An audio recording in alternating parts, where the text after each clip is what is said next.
Bonjour, c'est Marina Foïs. Retrouvez-moi sur Toulouse Blog et je vous parlerai du film L'Immortel. Maman, quand on est mort, c'est pour toute la vie? Oui, c'est pour toute la vie. Promets-moi que je partirai la première. On a encore le temps. Monsieur m'a dit, si vous voulez que l'enquête avance, il va falloir nous aider. Non. Nous avons un point faible, vous et moi. La famille. Mon personnage, c'est quelqu'un qui est dans le milieu marseillais, évidemment, on ne sait pas ce qu'il fait exactement. C'est pas ça qui est intéressant. Il est quelqu'un qui a rencontré une femme et qui a créé une famille. C'est surtout ça, quoi. Et donc, il veut s'éloigner de ce milieu parce que, sans doute, ça ne l'intéresse plus.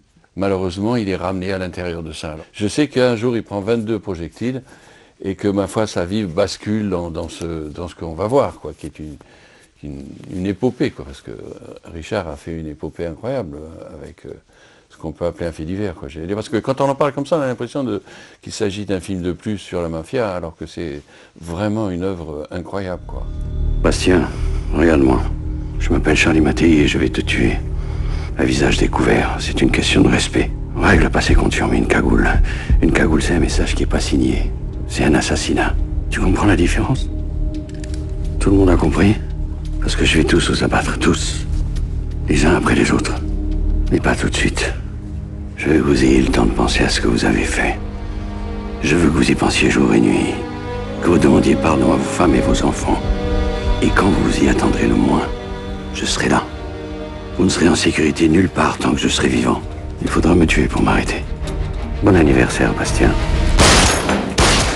Pourquoi j'ai été attiré par cette histoire? Parce que j'y ai vu une façon de traiter quelque chose qui m'intéresse énormément, d'ailleurs, dont je parle dans tous mes films, c'est l'identité. C'est une digression sur l'identité, à savoir, par exemple, là, l'intégration, à travers la rédemption de ce personnage. Je trouvais ça formidable de raconter cette histoire à travers une mafia qui est une mafia qui fait partie de notre culture, puisqu'elle est du sud de la France, marseillaise, donc avec cet autre acteur qui est Marseille, et qui joue un rôle très important, et surtout l'histoire. Alors là, on va à le pitch extraordinaire de ce type qui passe du stade de voyou au stade de victime emblématique, et qu'on va finir par surnommer, et qu'on surnomme toujours d'ailleurs, l'Immortel. C'est l'hôpital ou la prison qui vous manque, monsieur Mattei? Ni l'un ni l'autre. C'est vous. J'avais envie de vous revoir. Je pensais que vous veniez vous livrer pour les meurtres d'Ange Papalardo et Bastien Paolini. Les meurtres? Je croyais que c'était des suicides. Une balle dans le cœur, une balle dans le front, c'est votre signature, non? Je peux même pas écrire. Alors signer, faut pas croire tout ce qu'on raconte. Moi, je sais pas ce qu'on raconte, mais je sais que vous avez caché votre famille. Je sais que vous avez tué ces deux hommes et je sais que vous allez continuer à vous venger. C'est un fonctionnaire de police et qui va se retrouver à enquêter donc sur ce règlement de compte entre mafieux, donc qui est projeté dans un monde qui n'a rien à voir avec sa vie réelle. Elle vient de perdre son mari 6 mois auparavant, qui lui-même était un flic infiltré dans ce milieu-là. Donc il y a des échos très personnels à son histoire dans cette enquête. Et le fait que sa réalité à elle est super banale, quoi. C'est celle d'un flic de tous les jours qui bosse avec des horaires à la con, qui rentre super tard le soir, qui part super tôt, qui n'a pas le temps de s'occuper de son gosse, qui est veuve, qui a 2 balles pour vivre parce que les flics sont super mal payés, qui est victime d'un système sur lequel elle ne peut rien, qui si elle était sa propre chef, elle ferait pas du tout comme ça, qui est obligée de subir la hiérarchie, les mensonges, les lâchetés, les compromis qu'elle n'est pas d'accord pour faire, qu'elle est obligée de faire. C'est un personnage très complexe et très... Il y avait matière à penser, à s'amuser avec beaucoup de choses. Moi, j'ai un boulot à faire, il est pas simple. Et si je me mets à écouter les états d'âme d'un truand, j'aurai l'impression de pas faire mon travail. Vous savez mieux que personne ce que c'est que de perdre ce qu'on a de plus cher au monde. Je suis ce que je suis, c'est peut-être pas très reluisant, mais mon fils, il a rien demandé à personne. Et il va mourir si...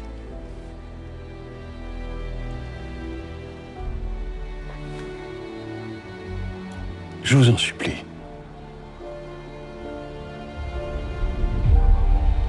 ce soit bien clair, je ne raconte pas l'histoire de Jackie Imbert. Mais en aucun cas, il n'a jamais vécu ça, et j'ai tout inventé. Tout inventé avec Franz-Olivier Gisbert, qui a déjà inventé une partie de l'histoire dans le livre, et moi je me suis servi du livre pour raconter encore une autre histoire. Donc en aucun cas, c'est l'histoire de Jacques Imbert, ce soit bien clair. En revanche, le point de départ qui est juste et vrai, effectivement, c'est l'histoire de ce type qui, un jour de février 1977, moi, mon film se passe aujourd'hui, hein, mais un jour de février 1977, est laissé pour mort sur un parking à Marseille, après avoir pris 22 balles, et qui a survécu. Le sang versé ne sèche jamais. C'est pas parce que tu t'es acheté une conduite que tu as tout effacé.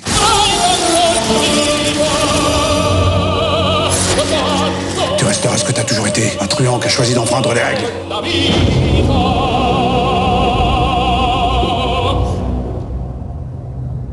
Si tu me baisses ta garde une seconde, t'es foutu.